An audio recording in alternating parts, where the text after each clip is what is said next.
That is the closing bell on Wall Street, and now it's market domination overtime, getting you full team coverage of all the moves to get you up to speed on the action from today's trade.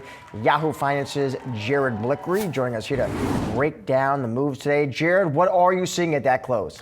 Well, it looks like a loss for the three major indices, and we'll start with the Dow here, down about 0.25% or 125 basis points, and a quick recap of the price action for the day. There we go.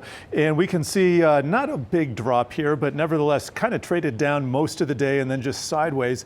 Here's the NASDAQ, narrowly escaped having another record win, but not as it closed in the red there. Here's the S&P 500 down about 13 basis points, and we'll go to the small caps as well, down about 0.1%, just narrowly escaping some green there itself.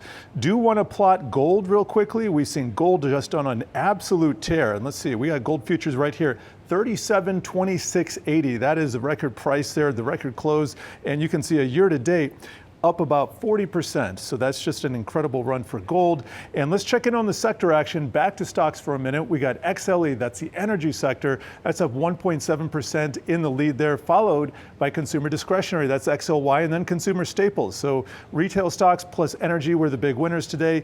To the downside, utilities took a bath, down 1.8%, followed by real estate down 0.6. Then you got a bunch of other red in there that we're not going to get into.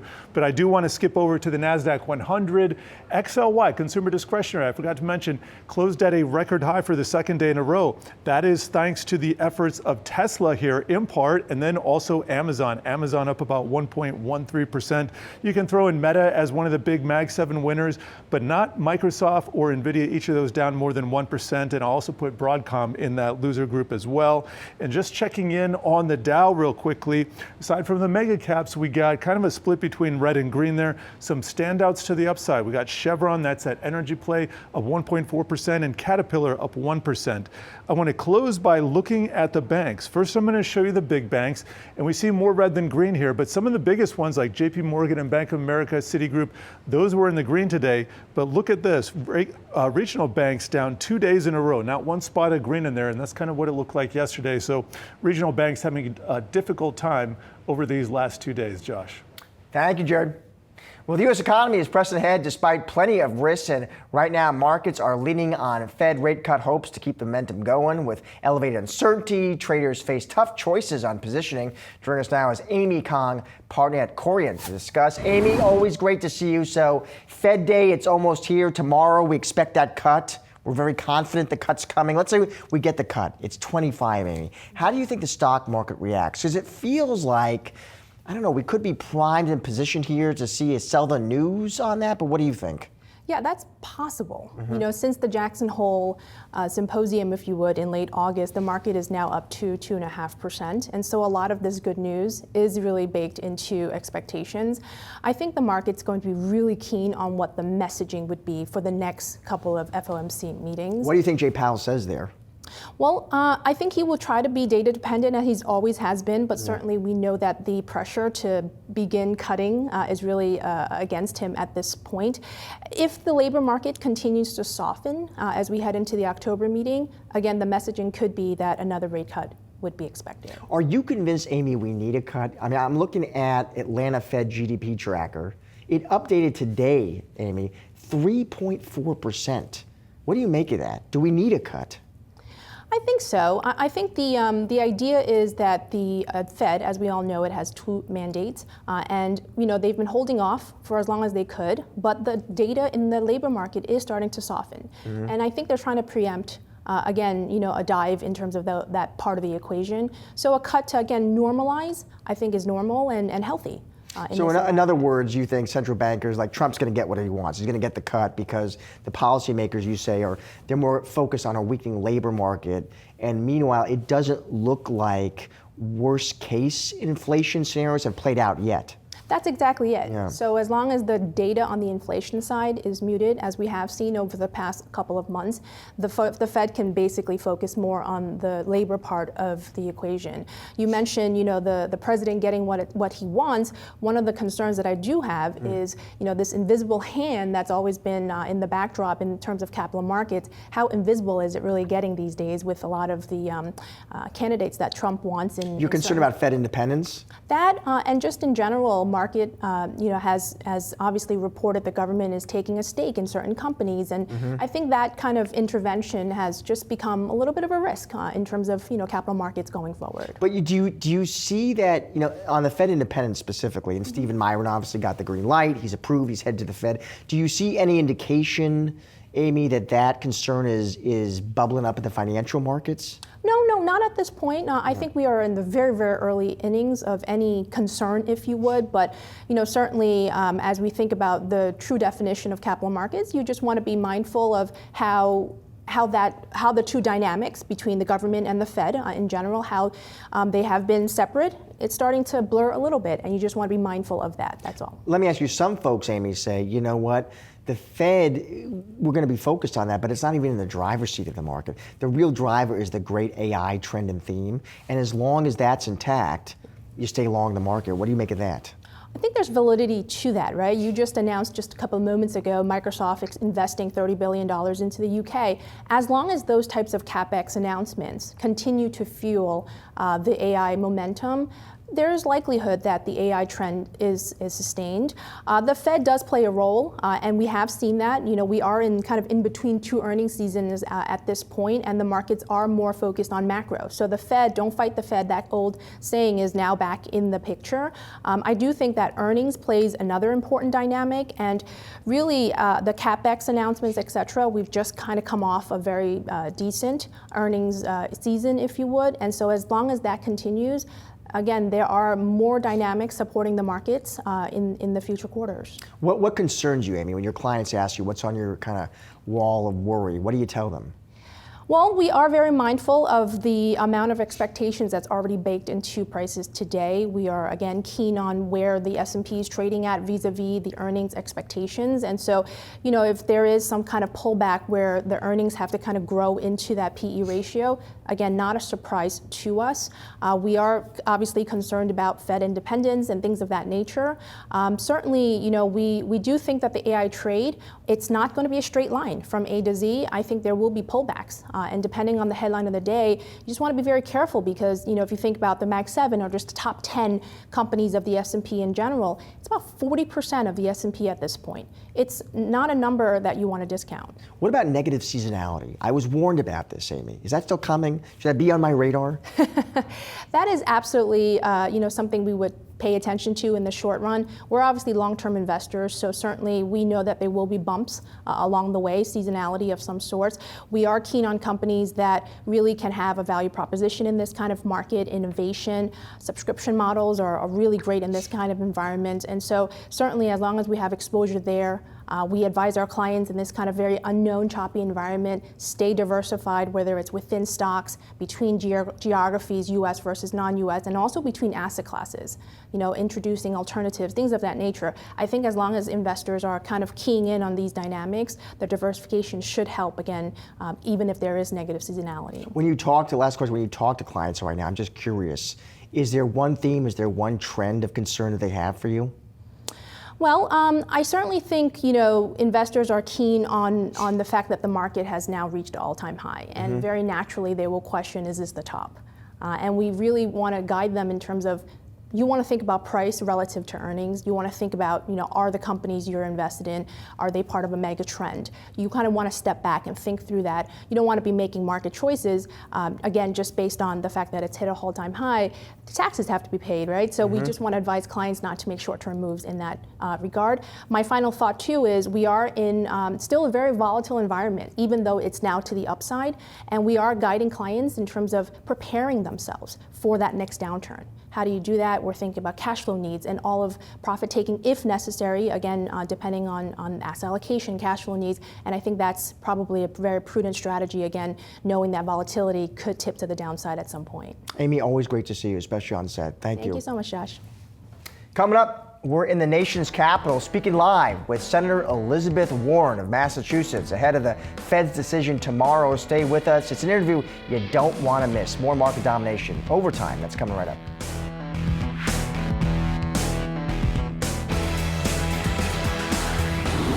The Senate Banking Committee's highest-ranking Democrat warns about the independence of the Federal Reserve as President Trump's nominee, Stephen Myron, is confirmed. And right now, our Fed correspondent, Jennifer Schonberger, is standing by with Massachusetts Senator Elizabeth Warren on Capitol Hill with more. Jennifer. Thanks so much, Josh. Senator Warren, thanks so much for joining me at this critical moment. Happy to be here with you. Ahead of the Senate Banking Committee's confirmation vote on Stephen Myron to be Federal Reserve Governor, you told your colleagues that if you're in favor of Federal Reserve independence, then you should vote no. Myron was confirmed by the full Senate last night. Today he's participating in the Fed's monetary policy meeting, but he has not resigned from his position at the White House. He's on a leave of absence. How could Myron threaten Federal Reserve independence? So look, Myron is just there to be Donald Trump's sock puppet. And Myron himself was not willing to speak at all independently when he was in the hearing. And as you rightly point out, he hasn't even given up his job with Donald Trump. So he won't reveal any of his communications with the president, nothing. But understand what this means for the American people. When you undermine Fed independence like this, and the idea is that instead of having the president over here making political decisions, and the Fed over here, when it comes to things like interest rates, doing the best economic decisions they can based on the data. When you undermine that, then when the time comes that the Fed has to make some hard decisions, and sometimes they do, then at that moment, Fed can't do it. And that means costs go up for everybody in America. Everybody who's got a credit card or a payday loan or a mortgage or a car loan. And then ultimately that increase in the cost of credit, because no one can rely on the independence of the Fed, filters through to the cost of every single thing that Americans buy. Costs are already up in America right now. Inflation is already on the rise. Undermining the independence of the Fed pushes our economy in the wrong direction. Myron's confirmation comes as President Trump is trying to fill the central bank with members who are in favor of lower interest rates. And the president tried to remove Fed Governor Lisa Cook. A appeals court rejected that last night, and the president is expected to appeal that to the Supreme Court.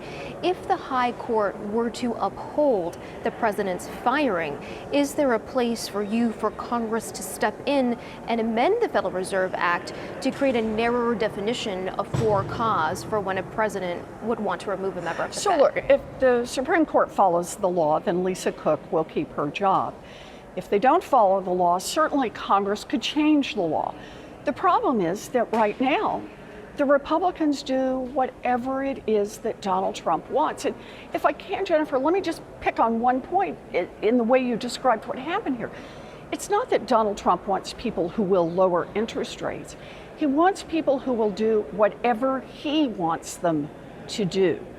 Right now, that is lower interest rates. Maybe that would be his answer forever. But the real point is not an economic policy point. It's a power point. Donald Trump wants to control everything. And when he is making his own political decisions, ultimately, that will undermine prices, it will undermine the efforts to keep inflation under control, and that will undermine the economic health of our country. To your point, the Federal Reserve set to make a policy decision tomorrow, widely expected to lower its benchmark interest rate by 25 basis points. The central bank is grappling with sticky inflation. It's running about a full percentage above the Fed's 2% target. At the same time, the job market has weakened over the last 3 months. You said the Fed needs to make tough decisions, and this is one of those moments. What would you like to see the Fed do right now? Are you in favor of a rate cut? So look, I've argued for 2 years now that I want the Fed to cut rates. I thought that inflation was well under control, headed in the right direction, and the Fed could bring down the interest rates. The problem now is that Donald Trump's chaos has so weakened the economy that we're watching the first signs of stagflation, and that is that inflation is tilting up and unemployment is tilting up simultaneously. The Fed, of course, only has one tool, and it uses it differently. If inflation is going up, it raises interest rates. If unemployment is going up, it lowers interest rates. And this is the box that Donald Trump has created.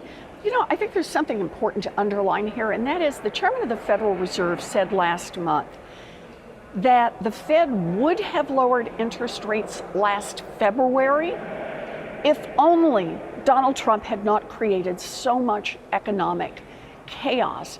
So the way I see this is one person right now is responsible for the high costs at the higher interest rates and for the increasing problems that we're seeing in the employment market. And that one person is Donald Trump. But should we anticipate, do you think the rate cut is the right thing to do here, given what's going on the inflation front, given your concerns? I think that Donald Trump and the chaos in this economy are backing the Fed into a box. I am really worried now about those unemployment numbers. I still want to see the Fed cut interest rates. But it would have been so much better to cut them when we had a strong economy and strong employment. The president has said that he has narrowed down his pick for the next Federal Reserve chair to 3 candidates, including former Fed Governor Kevin Warsh, current Fed Governor Chris Waller, and the director of his National Economic Council, Kevin Hassett. If nominated, would you support any of those gentlemen? Look, I'm going to ask the same tough questions. Are you really independent? Can you actually answer the question, did Donald Trump lose the 2020 election? Do you have enough independence to stand up for what you believe is right on economic policy? Or are you just going to be one more person who does whatever it is the great Donald Trump wants? And the reason that is so undermining is it's not whether or not Donald Trump is right or wrong. It's that we will have lost, under Donald Trump's efforts, all of the independence of the Fed, and that undercuts confidence. Confidence that, in fact, we will have a Fed that will be harsh on inflation. Confidence around the world that people say we can count on independent economic decisions from the United States of America. You lose that confidence, prices go up for everybody. Switching gears, Senator, President Trump has said that he believes we should scale back quarterly earnings reports to twice a year because it would cut down costs and would allow management to focus on longer-term business objectives. SEC Chair Paul Atkins has said in a statement that he is going to prioritize this.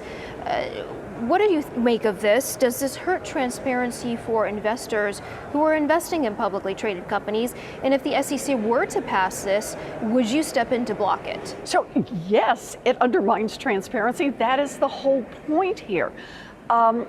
Investors do not need to see less information about the companies that they are investing in. After all, those companies are using investors' money. But this is the standard Donald Trump trick. And that is, if you don't like the numbers, then try to get them out of sight. And that's what he's trying to do. What did he do when he didn't like the employment numbers? He fired the head of the Bureau of Labor Statistics. Evidently, he did not understand that would not stop the reporting of labor numbers, nor did that person have control over those numbers. But it's the same kind of thing here. Donald Trump does not want real numbers reported in any of the economic areas because he knows he's in trouble on the economy. And remember, this is a president who ran promising to lower costs on day one, and that is entirely turned upside down. Costs are up, and this economy is weakening day by day with Trump at the helm. Really quick, Senator, before I let you go, Paramount Skydance now making a bid for Warner Brothers. You're worried about a concentration of power there? Yeah, just too much, okay? Too much in the same industry, and understand who really gets hurt here. It's the other competitors, but it's also every customer. Every customer who's only got one place to go, because what have we learned in every industry? When you end up with more concentration, prices go up, that hurts the customer. Customer service goes down, innovation goes down, and other businesses end up withering often and dying. Look, I believe in markets, but for markets to produce their magic, there's got to be competition, not concentration. Senator, thank you so much for your insight, especially at this critical time. So appreciate it. Thank you for having me. I appreciate it. Hope to have you back soon. You bet. That's Senator Elizabeth Warren. Josh, I'll send it back to you in New York. Jennifer, thank you to you and to Senator Warren for joining us. Well, we've been reporting on how the cadence in which companies report their earnings and fiscal health could change if President Trump gets his way. Our data and markets editor, Jared Brickley, is digging into what this actually would look like and its impact on investments in his latest installment of Stocks in Translation.